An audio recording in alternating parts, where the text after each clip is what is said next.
Donc les collègues, pour résumer, ce qu'il nous faut, c'est être nombreux dans la rue jeudi 29 septembre pour pouvoir dire que nous nous opposons à la future réforme des retraites de Macron, pour pouvoir dire que nous voulons de réelles augmentations de salaire, pour pouvoir dire que nous voulons absolument une amélioration de nos conditions de travail à l'hôpital. Ça passe par des embauches, ça passe par la formation des professionnels, ça passe par des titularisations rapides et massives.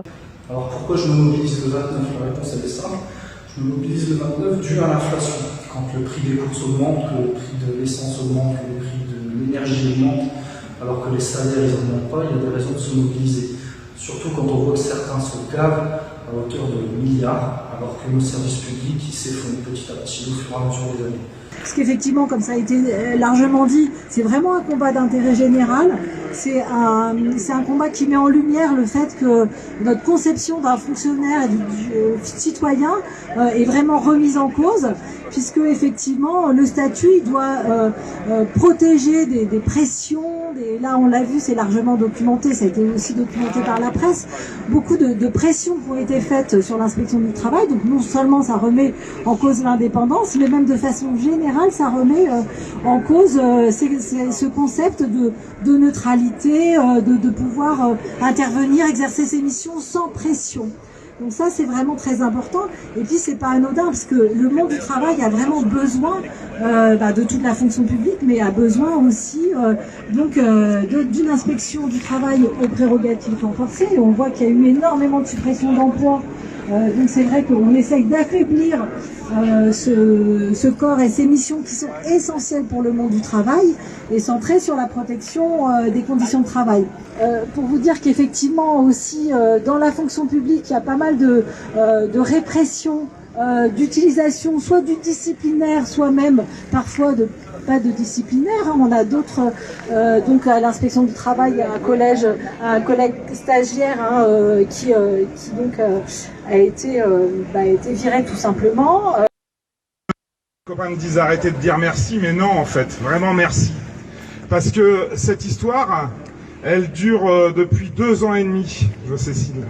Elle dure depuis 2 ans et demi, et depuis 2 ans et demi, vous êtes là, il y a une mobilisation qui est large, qui réunit l'ensemble de notre champ social, syndical, politique.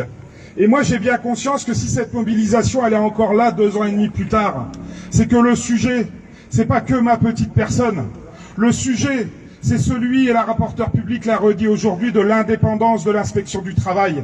C'est celui d'avoir dans ce pays un corps de contrôle qui tente de veiller, avec moins de 1800 agents pour 20 millions de salariés, qui tente de veiller à faire appliquer un code du travail qui toujours est du côté de la partie faible du contrat, parce que l'on n'est pas égal lorsque l'on est au travail, parce que pendant 8 heures lors du travail, eh bien on est sous la subordination juridique d'un employeur, et que tant que les choses se passent bien, tant que tout fonctionne, alors c'est parfait. Mais lorsque les choses dysfonctionnent, lorsque les relations de travail sont détériorées, alors oui, les salariés ont un recours, c'est l'inspection du travail, ce sont les inspectrices du travail, les inspecteurs du travail. Et dans ce pays, le bras gauche de l'État est maltraité, malheureusement, et il est maltraité depuis des années. C'est ça qu'il faut restaurer, et c'est ce qui est dit aujourd'hui, ces attaques face à l'indépendance de l'inspection du travail.